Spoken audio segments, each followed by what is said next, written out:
Evo da je neko rekao da ćemo čitati, ne bi verovali. Bejsbol reprezentacija Srbije osvojila je prestižni pozivni turnir koji se tradicionalno održava u Americi, u Indijani.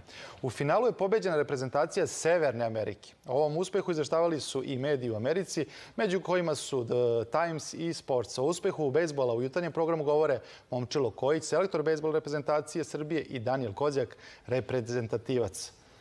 Kakvi su utisci i kako vam se to desilo da pobedite na ovom turniru? Ko će?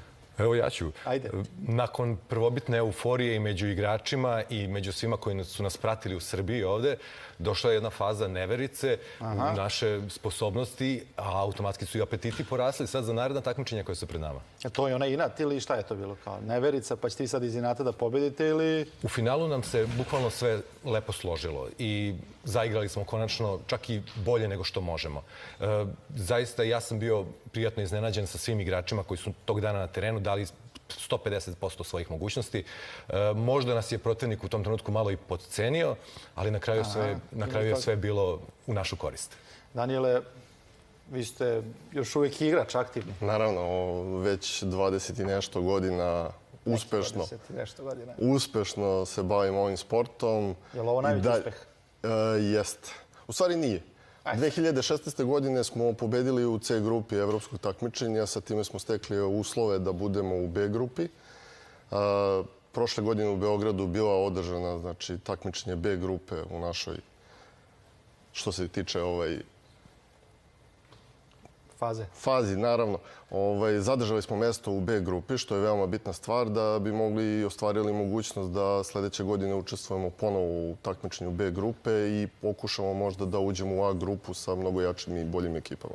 Dobro, onda logično pitanje, kakvi smo mi to u bejsbolu u Srbiji? Svake godine sve bolji.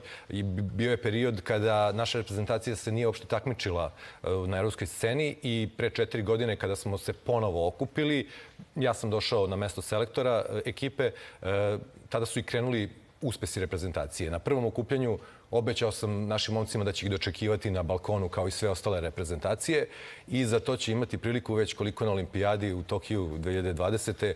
gde ja planiram da se vratimo sa medaljom.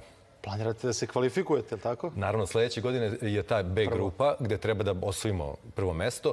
Odmah zatim u septembru će biti odigrana A grupa evropske zone i na prva dva mesta u A grupi vode direktno na olimpijadu. Evo, tamo... Sad, Mihajlo Pupin, kada je krenuo za Ameriku, kažu, ponovo je ovako jednu palicu i jednu loptu. Istina, tvrde da je to bilo od banatskih šora, da je on uzeo to. Da li je bejsbol, da li su banatske šore preteča bejsbola po vama? Uvek se postavlja to pitanje kada spomenemo bejsbol. I svaki Banaćanin će vam to potvrditi strasno.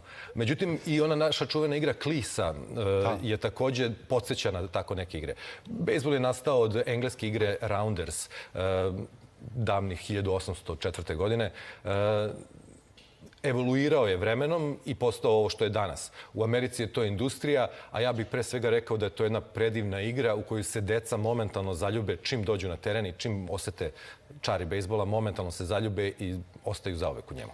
Danijele, da se vratimo na takmičenje s kojeg ste se vratili, tamo ste bili senzacije na kraju. Gostovali ste gde sve i šta su vas pitali?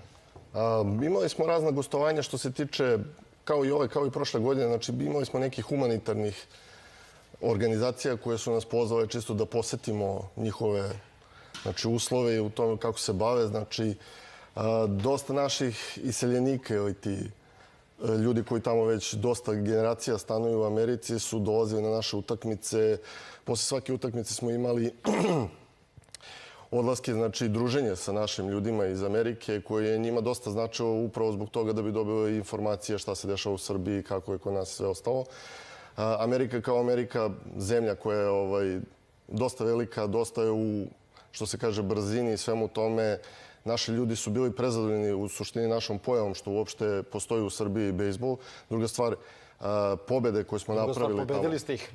Pobedili smo ih tamo, znači to niko nije očekivao, iskreno rečeno, zato što, kao što selektor kaže, mi nismo tamo došli kao neko ko je bio favorit na tom takmičenju, nego naprotiv, mi smo bili dosta podcenjeni od strane većine reprezentacija i slovačka i hrvatska reprezentacija su po kvalitetu bili jači od naših momaka, međutim, da li je to sad opet inat ili jednostavno igra srcem, to je odlučilo na kraju u polufinalnim utakmicama, znači u samom finalu, jer razlika između dve utakmice je bila manje od sat vremena. Da se oporavi bilo koji igrač i da odigra bukvalno zato što zbog loših vremenskih uslova nismo mogli da odigramo polufinalnu utakmicu dan ranije. Tako da nam se u jednom danu u nedelji spojilo znači i polufinale i ako ga prođemo, igrali bi finale za sat vremena. Uspeli smo. Desilo se. Desilo se. A kakve su uslovi za treniranje u Srbiji bejsbola? Vrlo teški. I ovu priču čujete od svih sportova, verovatno u Srbiji. Naš najveći problem je postojanje samo jednog terena koji je u Beogradu, na Adi Ciganliji, a Novi Sad je postao razvojni centar za bejsbol sada i većina reprezentativaca dolazi. Tamo iza Spensa oni trenirali, tako? Na pomoćnom terenu Spensa su trenirali dok sada nije izgrađen novi shopping mall na tom mestu. Sad više ne. Sad više ne. Onda sam ja davno bio na tom terenu. Tako je. Pa gde ćete svi pripremati za kvalifikacije za olimpijadu? Uvek su svi treninzi na terenu na Adi Ciganliji jer je tu kompletna infrastruktura i taj teren je opremljen i za međunarodne turnire i vrlo lepo izgleda, pristojno izgleda i dobro je za treniranje. Da bismo omasovili ovaj sport, potrebno je da i drugi gradovi postanu centri. Ne mogu svi da dođu u Beograd da treniraju, pogotovo ne često. Čak i deca iz Beograda imaju velikih problema da dođu do terena Nadi jer je najbliža autobuska stanica 2 kilometara dalje. Tako da roditelji se teško odlučuju da šalju svoju 12-godišnju decu same na treninge i to dosta otežava. Potreban nam je teren, pre svega u Novom Sadu, zatim u Beogradu na nekom pristupačnijem mestu, u nekom naseljenom bloku, kako bi deca lako dolazila na treninge. Zapravo na više lokacija, da bi to bilo jednostavnije svima da zavisi od dela grada gde ko živi i da bi deca mogla da dođu. Jer ja mislim da je svakom detetu zanimljivo barem da se okuša. Svi smo to probali. Svako se zaljubi. Ceo život ostanete u bejsbolu zbog tog osjećaja daj mi još jednu loptu. Kada prvi put pogodite loptu, onda ceo život želite još jedan put taj osjećaj prvog udarca.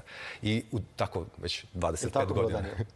Ja sam od onih koji nije toliko bio zaljubljen u udaranje. Ja sam bacač ili ti pičar u reprezentaciji, evo već 20. godinu za redom. Moj osjećaj je upravo da ne dozvolim drugima da imaju osjećaj udarca te loptice. Znači, trudim se da sa svim mogućim loptama koje im bacam ne dozvolim taj udarac i za sad mi ide dobro. Čestitam na uspehu i nadamo se kvalifikacijama i Tokiju. Hvala vam, gospodine. To je san koji sanjamo. Hvala vam. Hvala vam. Ostanite sa nama. Posle 8:30 najavljujemo Brajana Ferija u Stark areni i bajkere u Bojčinskoj šumi.